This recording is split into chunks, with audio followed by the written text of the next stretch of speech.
Hello students, SAP FI/S/4HANA business user के आज के सेशन में हम बैंक अकाउंटिंग बेसिकली डिस्कस करेंगे। बैंक अकाउंटिंग हम दो कैटेगरी में करेंगे। पहले हम पेटी कैश करेंगे, उसके बाद हम बैंक रिकंसिलिएशन करेंगे। तो आज के सेशन में हम जो है बेसिकली यहाँ पे आप अकाउंटिंग में आएंगे। तो अकाउंटिंग में यहाँ पे आपको फाइनेंशियल अकाउंटिंग में बैंक्स और बैंक्स में यहाँ पे आपको पेटी कैश के लिए टी कोड मिलेगा FBCJ। तो पेटी कैश के लिए टी कोड क्या है? FBCJ।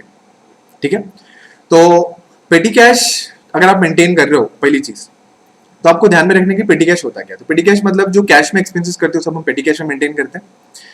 तो यहाँ पे जब आप पेटी कैश मेंटेन करो तो यहाँ पे आपको सबसे इंपॉर्टेंट मिलेगा cash journal. What is cash journal? यहाँ से आपको चेंज करने का ऑप्शन मिलेगा कैश जर्नल। कैश जर्नल क्या होता है? अगर आपकी कंपनी में डिफरेंट डिफरेंट ऑफिसेज हैं और अलग अलग ऑफिस में अलग अलग जो पेटी कैश मेंटेन होता है अलग अलग ऑफिस लेवल पे, तो आपको वहां पे अलग अलग पेटी कैश के लिए अलग अलग कैश जर्नल बनाना पड़ेगा। तो आपको ध्यान देना है कि आपको कौन से कैश जर्नल में एंट्री मारना है। मतलब सिंपल भाषा में अगर आपके 4 ऑफिस हैं, चारों में पेटी कैश मेंटेन हो रहा है तो यहाँ पे 4 कैश जर्नल होंगे। तो आपको कौन से लोकेशन का पेटी कैश मेंटेन करना है, एंट्री करनी, वो आपको चूज करना है। बट फिलहाल हमने इस कंपनी में एक ही कैश जर्नल लिया, तो यहाँ पे ओके कर लेते हैं।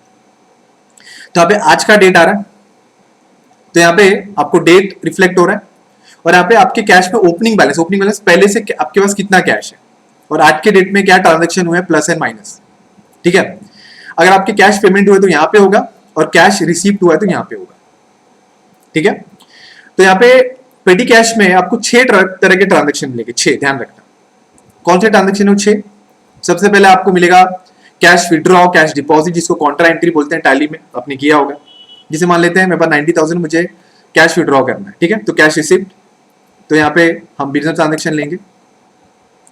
यहाँ पे आपको क्या करना है, कैश मान लेते हैं रिसिप्ट है ना, तो विड्रॉ कर रहे हैं हम। तो यहाँ पे देखिए मिलेगा आपको कैश विड्रॉ फ्रॉम बैंक। ठीक है, cash withdraw from bank choose किया आपने, कैश विड्रॉ फ्रॉम बैंक। तो मान लेते हैं आपके पास 90,000 है, आपको और 10,000 की जरूरत है, तो आपने यहाँ पे 10,000 और ले लिया। करेक्ट है, एंटर करिए। तो ये देखिए यहाँ पे 10,000 है, बट यहाँ पे अभी तक ये पोस्ट नहीं हुआ है। यहाँ पे 90,000, तो आपको यहाँ पे क्या करना पड़ेगा, इसको सिलेक्ट और यहाँ पे आपको पोस्ट मिलेगा। करेक्ट है, और यहां से भी आप पोस्ट कर सकते हो। तो मान लेते हैं हम यहां से पोस्ट कर लेते हैं।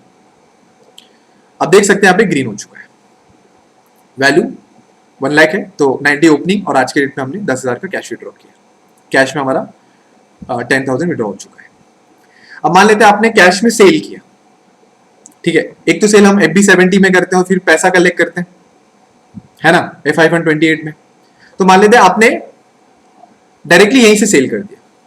ठीक है, तो यहाँ पे आप आएंगे, तो मान लेते हैं आप यहाँ पे कैश में सेल कर रहे हो। ठीक है, तो आप यहाँ पे आप ले लीजिए कैश सेल। ठीक है, कैश सेल ले लिया, सिलेक्ट। ठीक है, सेल्स मान लेते हैं आपने 50,000 का सेल किया, एंटर करिए। आपको GL अकाउंटिंग मांगेगा, तो आपको सेल्स लेजर यहाँ पे चूज करना पड़ेगा। तो आपका सेल्स लेजर ये है। ठीक है, सेल्स लेजर, एंटर करिए। आपको टैक्स कोड मांग रहा है, तो यहाँ पे आपको टैक्स कोड भी लेना होगा। तो अगर आपको टैक्स कोड यहाँ पे इग्नोर करना है तो हम इग्नोर भी कर सकते हैं। तो यहाँ पे हम ले लेते हैं, मान लेते हैं 5%, है ना, 5% लिए। करेक्ट, बराबर, और एंटर करते हैं। ठीक है, सिलेक्ट और यहाँ पे पोस्ट। तो आपका देखिए 50,000 का सेल हो गया। आपकी वैल्यू यहाँ पे आज के डेट में 60,000 का कैश रिसीव। सेम वे यहाँ पे आप कैश पेमेंट कर सकते हैं। कैश पेमेंट में आपका मान लेते हैं आप परचेस कर रहे हो, है ना, 2 ट्रांजेक्शन किए, टोटल 6 ट्रांजेक्शन हम करते हैं, 2 किया। तो यहाँ पे मान लेते हैं हम कैश में परचेस कर रहे हैं। ठीक है, एक परचेस हम FB60 से करते हैं, बाद में पेमेंट करते हैं FI/53 से, बट यहीं से हम डायरेक्टली क्या कर रहे हैं, परचेस कर रहे हैं। कितने का परचेस कर रहे हैं? मान लेते हैं हम कर रहे हैं 10,000 का परचेस। ठीक है, एंटर करिए। GL मांगेगा आपको, तो मान लेते हैं हम ट्रैवलिंग एक्सपेंस, जो अपना ट्रैवलिंग एक्सपेंस है ना, ट्रैवलिंग एक्सपेंस कर रहे हैं। ठीक है, ठीक है, 10,000 का, एंटर, सिलेक्ट करके यहां से पोस्ट कर लिया। पोस्ट करेंगे तो देख सकते हैं यहाँ पे 10,000 आपका माइनस हुआ है, 140 का यहाँ पे बैलेंस है। मान लेते हैं हम 40,000 बैंक में डिपॉजिट कर रहे हैं, उसको भी हम कॉन्ट्रा एंट्री बोलते हैं। तो यहाँ पे सिलेक्ट किया, करेक्ट।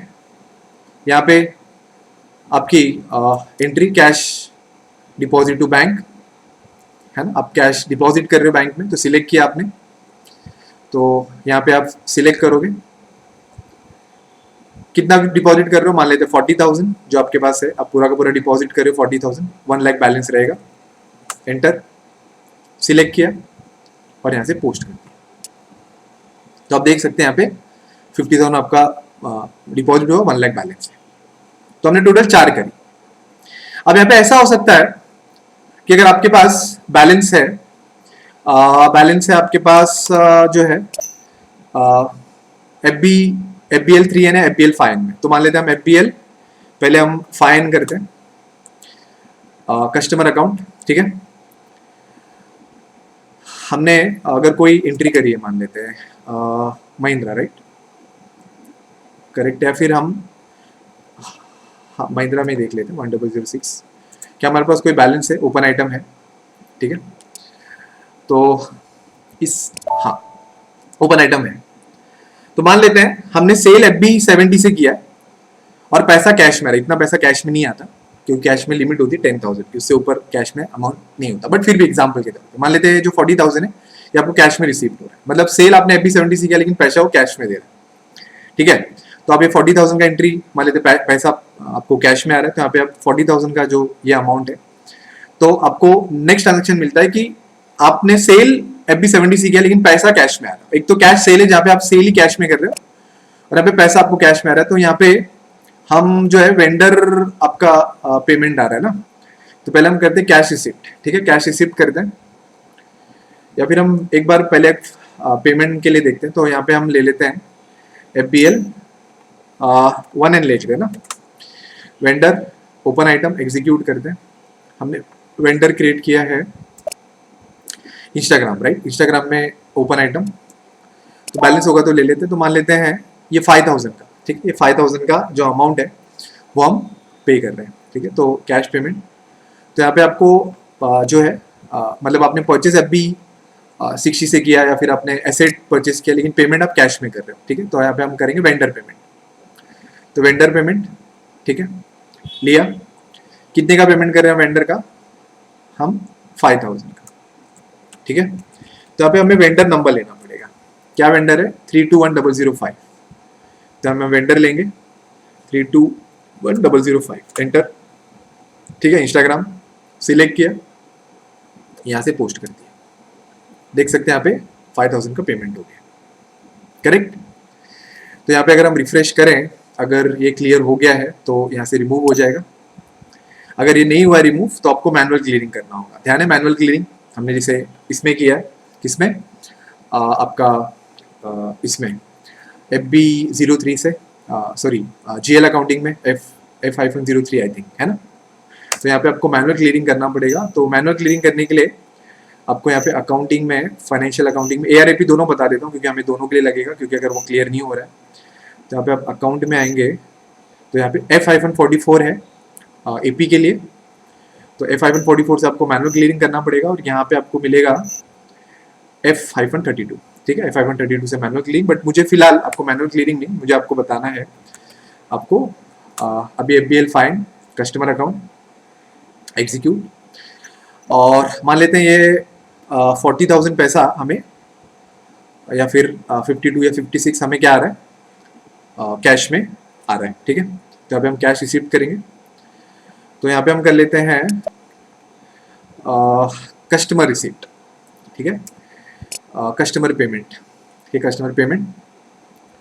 तो ये बेसिकली क्या है कि आप सेल परचेस FB60 FB70 से कर रहे हो लेकिन आपका पैसा कैश में आ रहा है, और एक आपका कैश सेल मतलब सेल ही आप कैश में कर रहे हो, तो आपको मान लेते हैं 52,500, ठीक है, तो 52,500 कस्टमर लेना होगा, कस्टमर क्या हमारा 1001006, ठीक है, तो 1001006, ठीक है, एंटर, ठीक है, सिलेक्ट किया और इसको यहाँ से क्या करेंगे, पोस्ट करेंगे, देखिए पोस्ट हो गया। तो वैल्यूज यहाँ पे आएगी लेकिन हमें मैनुअल क्लियरिंग करना पड़ेगा, जैसे हमने GL में मैनुअल क्लियरिंग देखा है, तो अगर आपका क्लियर नहीं होता है तो आपको मैनुअल क्लियरिंग करना होता है, बट यूजुअली इतना ह्यूज अमाउंट हमें नहीं मिलेगा कैश में। तो टोटल 6 तरह के ट्रांजेक्शन आपको पेटी कैश में मिलेंगे। कैश परचेस, मतलब आप कैश में परचेस कर रहे हो, कैश डिपॉजिट कर रहे हो, वेंडर का पेमेंट कर रहे हो यहाँ से, या फिर आपको कैश विड्रॉ कर रहे हो, कैश में सेल कर रहे हो, आप कस्टमर का पेमेंट कर रहे हो। तो ये सब चीजें 6 तरह के ट्रांजेक्शन आपको पेटी कैश में मिलेंगे, इंटरव्यू में पूछा जाएगा। तो यहाँ पे बैंक अकाउंटिंग में हमने पेटी कैश कैसे मेंटेन करना वो कंप्लीट किया। अगले सेशन में हम बैंक में बैंक रिकंसिलिएशन कैसे करना वो करेंगे। ठीक है, थैंक यू सो मच।